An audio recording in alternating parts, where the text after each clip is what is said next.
ರಾಜ್ಯ ಬಿಜೆಪಿಯಲ್ಲಿ ಮುಂದುವರೆದಿದೆ ಬಿಎಸ್ವೈ ಹಾಗೆ ಈಶ್ವರಪ್ಪ ನಡುವಿನ ಸಮರ ಅನ್ನುವಂತ ಬ್ರೇಕಿಂಗ್ ನ್ಯೂಸ್ ಇದು. ಬರ ಅಧ್ಯಯನ ಪ್ರವಾಸ ಪಟ್ಟಿಯಿಂದ ಈಶ್ವರಪ್ಪ ಅವರಿಗೆ ಕೊಡಲಾಗಿದೆ.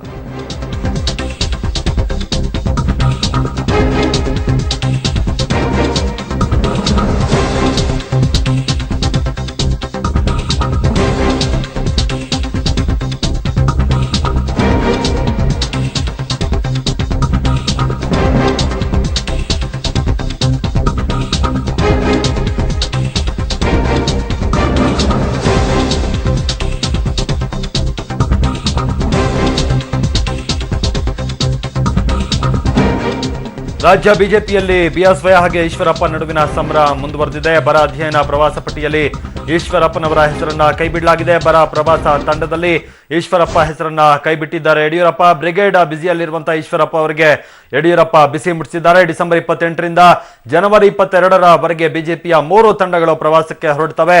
ಆದರೆ ಈಶ್ವರಪ್ಪ ಅವರ ಹೆಸರನ್ನ ಆ ಪಟ್ಟಿಯಿಂದ ಬಿಡಲಾಗಿದೆ. ಪ್ರಹ್ಲಾದ್ ಜೋಶಿ ರಾಜ್ಯಾಧ್ಯಕ್ಷರಾಗಿದ್ದಾಗ ಬರ ಪ್ರವಾಸದ ನೇತೃತ್ವವನ್ನು ವಹಿಸಿಕೊಂಡಿದ್ದು ಈಶ್ವರಪ್ಪನವರೇ. ಆದರೆ ಈಶ್ವರಪ್ಪನವರನ್ನೇ ಈಗ ಕೈ ಬಿಡಲಾಗಿದೆ.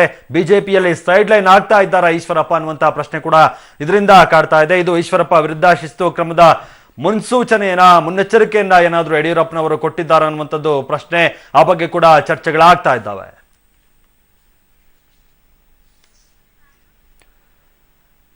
ರಾಜ್ಯ ಬಿಜೆಪಿಯಲ್ಲಿ ಬಿಎಸ್ವೈ ಹಾಗೆ ಈಶ್ವರಪ್ಪ ನಡುವಿನ ಸಮರ ಮತ್ತೆ ಮುಂದುವರೆದಿದೆ ಅನ್ನುವಂಥದ್ದಕ್ಕೆ ಒಂದು ರೀತಿ ಎಕ್ಸಾಂಪಲ್ ಅಂತ ಹೇಳ್ಬೋದು. ಇದು ಬರ ಅಧ್ಯಯನ ಪ್ರವಾಸ ಪಟ್ಟಿಯಿಂದ ಈಶ್ವರಪ್ಪನವರ ಹೆಸರನ್ನ ಕೈಬಿಡಲಾಗಿದೆ. ಪ್ರಹ್ಲಾದ್ ಜೋಶಿ ರಾಜ್ಯಾಧ್ಯಕ್ಷರಾಗಿದ್ದಂತಹ ಸಂದರ್ಭದಲ್ಲಿ ಬರ ಪ್ರವಾಸ ಅಧ್ಯಯನದ ನೇತೃತ್ವವನ್ನು ವಹಿಸಿಕೊಂಡಿದ್ದು ಈಶ್ವರಪ್ಪನವರು. ಆದರೆ ಈಶ್ವರಪ್ಪನವರನ್ನ ಈಗ ಕೈಬಿಡಲಾಗಿದೆ. ಯಡಿಯೂರಪ್ಪನವರು ರಾಜ್ಯಾಧ್ಯಕ್ಷರಾಗಿದ್ದಾರೆ, ಇದರಿಂದಾಗಿ ಕೈಬಿಡಲಾಗಿದೆ ಅನ್ನುವಂಥ ಬಗ್ಗೆ ಕೂಡ ಚರ್ಚೆಗಳಾಗ್ತಾ ಇದ್ದಾವೆ. ಒಂದು ರೀತಿ ಸೈಡ್ ಲೈನ್ ಆಗ್ತಾ ಇದ್ದಾರೆ ಈಶ್ವರಪ್ಪ ಬಿಜೆಪಿಯಲ್ಲಿ ಅನ್ನುವಂಥ ಪ್ರಶ್ನೆ ಕೂಡ ಇದರಿಂದ ಹುಟ್ಟುತ್ತಾ ಇದೆ. ಈ ಬಗ್ಗೆ ಹೆಚ್ಚಿನ ಮಾಹಿತಿ ಕೊಡ್ತಾರೆ ನಮ್ಮ ಪ್ರತಿನಿಧಿ ರಮೇಶ್.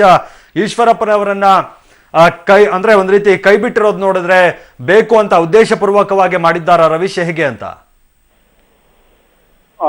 ಈಗಾಗಲೇ ಒಂದು ಬರ ಅಧ್ಯಯನ ಒಂದು ಪಟ್ಟಿಯನ್ನು ರಿಲೀಸ್ ಆಗಿದೆ. ಒಂದು ಪಟ್ಟಿಯಲ್ಲಿ ಈಶ್ವರಪ್ಪನವರಿಗೆ ಯಾವುದೇ ರೀತಿಯ ಸ್ಥಾನ ಇಲ್ಲ, ಅಲ್ಲಿ ಸದಸ್ಯರಾಗಿಯೂ ಕೂಡ ಒಂದು ಪಟ್ಟಿಯಲ್ಲಿ ಸ್ಥಾನ ಇಲ್ಲದಂತಾಗಿದೆ. ಹಾಗಾಗಿ ಎಲ್ಲೋ ಒಂದ್ ಕಡೆ ಯಡಿಯೂರಪ್ಪ ಮತ್ತೆ ಈಶ್ವರಪ್ಪ ನಡುವಿನ ಒಂದು ಗುದ್ದಾಟಕ್ಕೆ ಇದು ಒಂದು ರೀತಿಯಲ್ಲಿ ವೇದಿಕೆಯಾಗಿ ಸೃಷ್ಟಿಯಾಗ್ತಾ ಇದೆ ಅಂತಾನೆ ಹೇಳ್ಬೋದು. ಯಾಕಂದ್ರೆ ಬ್ರಿಗೇಡ್ ನಾನು ಮಾಡೇ ತೀರ್ತೇನೆ ಅಂತ ಕೂಡ ಈಗಾಗಲೇ ಈಶ್ವರಪ್ಪನವರು ಕೂಡ ಎಲ್ಲ ಕಡೆ ಹೇಳಿಕೆಗಳನ್ನು ಕೂಡ ಕೊಟ್ಕೊಂಡು ಬರ್ತಾ ಇದ್ದಾರೆ. ಹಾಗಾಗಿ ಎಲ್ಲೋ ಒಂದ್ ಕಡೆ ಈಶ್ವರಪ್ಪನವರು ಬ್ರಿಗೇಡ್ ಸಂಘಟನೆಗಳೇ ಉಳಿಲಿ, ಹಾಗಾಗಿ ನಾವು ಬಿಜೆಪಿ ಪಕ್ಷದ ವತಿಯಿಂದ ಏನ್ ಕಾರ್ಯಕ್ರಮಗಳು ಮಾಡ್ತೀವಿ ಅದು ನಮ್ಗ ಕಡೆ ಇರಲಿ ಅನ್ನೋದು ಕೂಡ ಯಡಿಯೂರಪ್ಪನ ವಾದ ಆಗಿದೆ ಅಂತ ಕೂಡ ಹೇಳಲಾಗ್ತದೆ. ಆ ಒಂದು ಕಾರಣದಿಂದಾಗಿ ಯಡಿಯೂರಪ್ಪನವರು ಈ ಒಂದು 3 ತಂಡಗಳ ರವೀಶ್ ನಿಮ್ಮನ್ನ ಹಾಗೆ ಮತ್ತೆ ಸಂಪರ್ಕ ಮಾಡ್ತೀವಿ. ಈಗ ಸ್ವತಃ ಈಶ್ವರಪ್ಪನವರೇ ನಮ್ಮ ಜೊತೆಗೆ ದೂರವಾಣಿ ಸಂಪರ್ಕದಲ್ಲಿದ್ದಾರೆ. ನಮಸ್ಕಾರ ಸರ್. ನಮಸ್ಕಾರ, ಹೇಳಿ ಸರ್. ಪ್ರಹ್ಲಾದ್ ಜೋಶಿ ರಾಜ್ಯಾಧ್ಯಕ್ಷರಾಗಿದ್ದಾಗ ಬರ ಪ್ರವಾಸದ ನೇತೃತ್ವವನ್ನು ನಿರ್ವಹಿಸಿಕೊಂಡಿದ್ರಿ. ಆದ್ರೆ ಈಗ ಯಡಿಯೂರಪ್ಪನವರು ರಾಜ್ಯಾಧ್ಯಕ್ಷರಾಗಿದ್ದಾರೆ, ನಿಮ್ಮನ್ನ ಕೈ ಬಿಟ್ಟಿದ್ದಾರೆ ಆ ಪಟ್ಟಿಯಿಂದಾನೆ.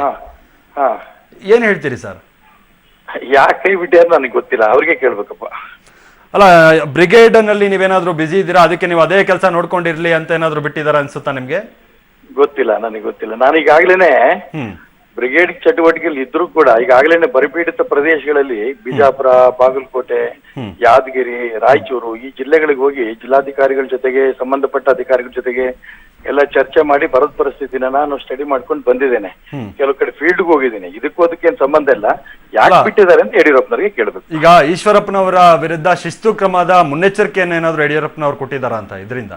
ಇಲ್ಲ, ಇದಕ್ಕೂ ಅದಕ್ಕೆ ಸಂಬಂಧ ಇಲ್ಲ. ಯಾಕೆಂತಂದ್ರೆ ಈಗ ನಾವು ರಾಷ್ಟ್ರೀಯ ನಾಯಕರುಗಳ ಹತ್ರಲ್ಲೂ ಭೇಟಿ ಮಾಡಿದ್ವಿ. ಇದಕ್ಕೂ ಅದಕ್ಕೆ ಶಿಸ್ತು ಕ್ರಮಕ್ಕೆ ಸಂಬಂಧ ಬರೋದೇ ಇಲ್ಲ. ಯಾಕಂದ್ರೆ ಬ್ರಿಗೇಡು ಒಂದು ಪೊಲಿಟಿಕಲ್ ಪಾರ್ಟಿನೇ ಅಲ್ಲ.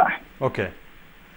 ಅಲ್ಲ, ಈಗ ಯಡಿಯೂರಪ್ಪನವರು ಈಶ್ವರಪ್ಪನವರನ್ನ ಬಿಜೆಪಿಯಲ್ಲಿ ಸೈಡ್ ಲೈನ್ ಮಾಡ್ತಿದ್ದಾರೆ ಅನ್ನುವಂಥದ್ದು ಒಪ್ಕೋತೀರಾ ಅದನ್ನ? ನಂಗೆ ಗೊತ್ತಿಲ್ಲ, ಅದಕ್ಕೆ ಕೇಳಿದ್ನಲ್ಲ. ನೀವು ಯಡಿಯೂರಪ್ಪರಿಗೆ ಕೇಳಬೇಕು, ನನಗೇನು ಇದ್ರ ಬಗ್ಗೆ ಕಲ್ಪನೆನೇ ಇಲ್ಲ. ಅಲ್ಲ, ನಿಮ್ಗೆ ಅನ್ಸ್ತಿದ್ಯಾ ಸೈಡ್ ಲೈನ್ ಮಾಡ್ತಿದ್ದಾರೆ ಅಂತ? ನನಗೇನು ಸೈಡ್ ಲೈನ್ ಆಗಕ್ಕೆ ಸಾಧ್ಯನೇ ಇಲ್ಲ. ಯಾಕಂದ್ರೆ ವಿರೋಧ ಪಕ್ಷ ನಾಯಕನಾಗಿ ನನ್ನಷ್ಟೇ ನಾನು ಕೆಲಸ ಮಾಡ್ಕೊಂತ ಹೋಗ್ತಿದ್ದೀನಿ. ರಾಜ್ಯದ ಎಲ್ಲ ಕಡೆ ನಾನು ಪ್ರವಾಸಗಳು ಮಾಡ್ತಾನೆ ಇದ್ದೀನಿ. ಅಂದ್ರೆ ನಿಮ್ಮ ಬ್ರಿಗೇಡ್ ನಲ್ಲಿ ಇರೋರ್ನ ಕೈ ಬಿಟ್ಟಿದ್ದಾರೆ ಅನ್ಸ್ತಿದ್ಯಾ? ಹೋಗ್ಲಿ, ಹಾಗೇನಿಲ್ಲ. ಬ್ರಿಗೇಡ್ ನಲ್ಲಿ ಬೇಕಾದ ಜನ ಇದ್ದಾರೆ. ಯಾರನ್ನ ಬ್ರಿಗೇಡ್ ಅಲ್ಲಿ ಇರೋರು ಈಗ ಪಟ್ಟಿಯಲ್ಲಿ ಇದ್ದಾರಾ? ಏನು ಬರ ಪ್ರವಾಸದ ನಾನು ನೋಡಕ್ ಹೋಗಿಲ್ಲ. ಯಾರು ಇದ್ದಾರೆ ಬಿಟ್ಟಿಯಾರು ಗೊತ್ತಿಲ್ಲ. ನಿಮ್ ಟಿವಿನವರು ನನಗೆ ಫೋನ್ ಮಾಡ್ತಾ ಇದ್ದಾರೆ, ಬ್ರಿಗೇಡ್ ನಲ್ಲಿ ನಿಮ್ಮ ಹೆಸರು ಬಿಟ್ಟಿದ್ದಾರೆ ಅಂತ. ಇನ್ ಯಾರನ್ನ ಇಟ್ಟಿದ್ದಾರೆ, ಯಾರು ಬಿಟ್ಟಿದ್ದಾರೆ ನಾನು ಪಟ್ಟಿ ನೋಡಕ್ ಹೋಗಿಲ್ಲ. ಈಗ ಬಿಟ್ಟಿದ್ದಾರೆ ಅಂದ್ರೆ ಮುಂದಿನ ನಡೆ ಏನು ಸರ್ ನಿಮ್ದು? ನನ್ನಷ್ಟೇ ನಾನು ಬರಪರ ಪೀಡಿತ ಪ್ರದೇಶಗಳಿಗೆ ನಾನು ಹೋಗ್ತೀನಿ, ಅಲ್ಲಿ ಸ್ಟಡಿ ಮಾಡೇ ಮಾಡ್ತೀನಿ. ಅದಕ್ಕೇನು ಪ್ರಶ್ನೆ ಇಲ್ಲ. ಸರ್ಕಾರದ ಗಮನಕ್ಕೆ ತಂದು ಈಗಾಗಲೇ ಹೋದಲ್ಲೆಲ್ಲ ತುಂಬಾ ಸ್ಪಷ್ಟವಾಗಿ ಹೇಳ್ಕೊಂಡ್ ಬಂದಿದ್ದೀನಿ. ಮನೆ ಮುಖ್ಯಮಂತ್ರಿಗಳು ಹೇಳ್ತಾ ಇದ್ದಾರೆ 50% ಸಾಲ ಕೇಂದ್ರದವ್ರು ಮನ್ನಾ ಮಾಡಿದ್ರೆ ನಾ ಮಾಡ್ತೀನಿ ಅಂತ. ಅಲ್ಲಪ್ಪ ನಿನ್ ದುಡ್ಡು ಇದೆಯಲ್ಲ ಇದನ್ನ ಮನ್ನಾ ಮಾಡಿ ಆಮೇಲೆ ಕೇಂದ್ರದ ಒಟ್ಟಿಗೆ ಹೋಗೋಣ ಅಂತ ನಾನು ಹೇಳ್ಕೊತಾ ಬಂದಿದ್ದೀನಿ. ಅದಕ್ಕೆ ಮುಖ್ಯಮಂತ್ರಿಗಳು ಏನು ಇವತ್ತಿಂತ ರಿಯಾಕ್ಟ್ ಮಾಡಿಲ್ಲ. ಇವಾಗ ಸುದ್ದಿ ಬಂದಿದೆ 30ನೇ ತಾರೀಕು ಏನೋ ಪ್ರೈಮ್ ಮಿನಿಸ್ಟರ್ ಡೇಟ್ ಕೊಟ್ಟಿದ್ದಾರೆ ಬರಪೀಠದ ವಿಚಾರಗಳ ಬಗ್ಗೆ ಪ್ರಧಾನಮಂತ್ರಿ ಭೇಟಿ ಮಾಡ್ಬೇಕು ಅಂತ. ಪ್ರಧಾನಮಂತ್ರಿ ಭೇಟಿ ಮಾಡಕ್ಕೂ ಹೋಗ್ತೇನೆ. ಅಲ್ಲಲ್ಲ, ಪ್ರವಾಸ ಪಟ್ಟಿಯಲ್ಲಿ ನೀವೇ ಇಲ್ವಲ್ಲ? ಅಲ್ಲಿ ಕೇಂದ್ರದ ಪ್ರಧಾನಮಂತ್ರಿ ಅವರು ನಿಯೋಗಕ್ಕೆ ನಾನು ವಿರೋಧ ಪಕ್ಷ ನಾಯಕನಾಗಿ ನಾನು ಹೋಗ್ತೀನಿ, ಅದ್ರದ್ದೇನು ಪ್ರಶ್ನೆನೇ ಇಲ್ಲ. ಅಂದ್ರೆ ಇದು ಶೀತಲ ಸಮರ ನಿಮ್ಮ ಇಬ್ಬರ ಮಧ್ಯೆ ಏನಿದೆ ಅದು ಇಲ್ಲ ಸಮರ ಇಲ್ಲ, ಯಾಕೆ ಕೈ ಬಿಟ್ಟಿ ಅಂತ ಅವ್ರಿಗೆ ಕೇಳಿ, ಇಷ್ಟ ನನಗೆ ಗೊತ್ತಿಲ್ಲ. ಅಲ್ಲ, ಈಗ ಬ್ರಿಗೇಡ್ ಅವ್ರು ಬೇಡ ಅಂತಾರೆ, ನೀವು ಬೇಕು ಅಂತಿದ್ರಿ. ಒಂದ್ ರೀತಿ ಶೀತಲ ಸಮರ ಬೇಡ ಅಂತಿಲ್ಲ ಅವರು. ಈಗ ಹಿರಿಯರ ಜೊತೆಗೆ ನಾನು ಯಡಿಯೂರಪ್ಪನವರು ಕೂತ್ಕೊಂಡು ಚರ್ಚೆ ಮಾಡಿದೀವಿ. ಮಠಾಧಿಪತಿಗಳ ನೇತೃತ್ವದಲ್ಲಿ ಇದು ನಡ್ಸ್ಕೊಂಡು ಹೋಗ್ಬೇಕು, ಯಾವ ಕಾರಣಕ್ಕೂ ನಿಲ್ಸಂತ ಅವಶ್ಯಕತೆ ಇಲ್ಲ ಅಂತ ಹಿರಿಯರು ಹೇಳಿದ್ದಾರೆ. ಆ ಮೀಟಿಂಗ್ ಯಡಿಯೂರಪ್ಪನವರು ಹೇಳಿದ್ರು. ಒಂದ್ ನಿಮಿಷ ಅಲ್ಲಿಂದ ಯಡಿಯೂರಪ್ಪನವರು ಅದ್ರ ಬ್ರಿಗೇಡ್ ಬಗ್ಗೆ ನಾನೇನು ಮಾತಾಡೋದಿಲ್ಲ ಅಂತ ಅವ್ರು ಹೇಳಿದ್ದಾರೆ. ಹಾಗಾಗಿ ಬ್ರಿಗೇಡ್ ಇದಕ್ಕೂ ಸಂಬಂಧನೇ ಇಲ್ಲ. ಯಾತಕ್ಕೆ ಅವರು ಹೆಸರು ಕೈ ಬಿಟ್ಟಿದ್ದಾರೆ ಅನ್ನೋದು ಅವ್ರಿಗೆ ಕೇಳ್ಕೋಬೇಕು ನೀವು. ಅಲ್ಲ, ಪಕ್ಷ ವಿರೋಧಿ ಚಟುವಟಿಕೆ ಅಂತ ಯಡಿಯೂರಪ್ಪನವರು ಬಹಳಷ್ಟು ಸಲ ಹೇಳಿದ್ರು. ಆದ್ರೆ ಹಿರಿಯರ ಜೊತೆಗೆ ಒಂದ್ಸರಿ ಕೂತ್ಕೊಂಡು ಚರ್ಚೆ ಮಾಡಿದಂತ ಸಂದರ್ಭದಲ್ಲಿ ಅದನ್ನ ನಡ್ಸ್ಕೊಂಡು ಹೋಗ್ಬೇಕು ಅಂತಾನೆ ಹಿರಿಯರು ಹೇಳಿದ್ದಾರೆ.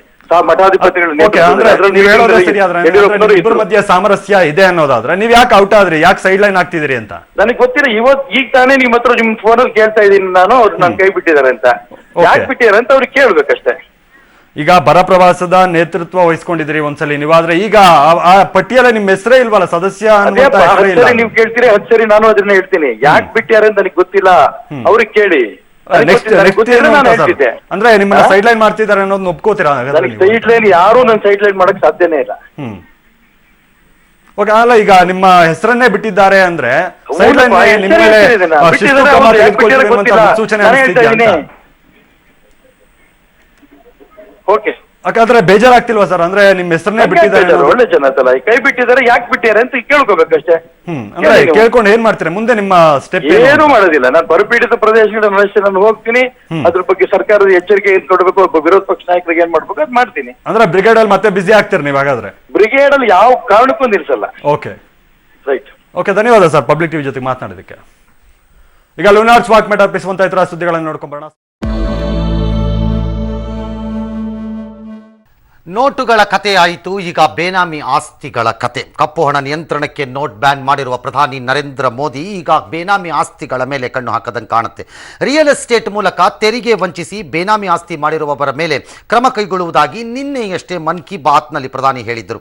ಇನ್ನು ಮುಂದೆ ಬೇನಾಮಿ ಆಸ್ತಿ ಅಂದರೆ disproportionate to known sources of income ಅಂತಂದರೆ ಬಲ್ಲ ಮೂಲಗಳಿಂದ ಬರುವ ಆದಾಯಕ್ಕಿಂತ ಹೆಚ್ಚಿನ ಆಸ್ತಿಯನ್ನು ಸಂಪಾದಿಸಿರುವುದು ಅನ್ನೋ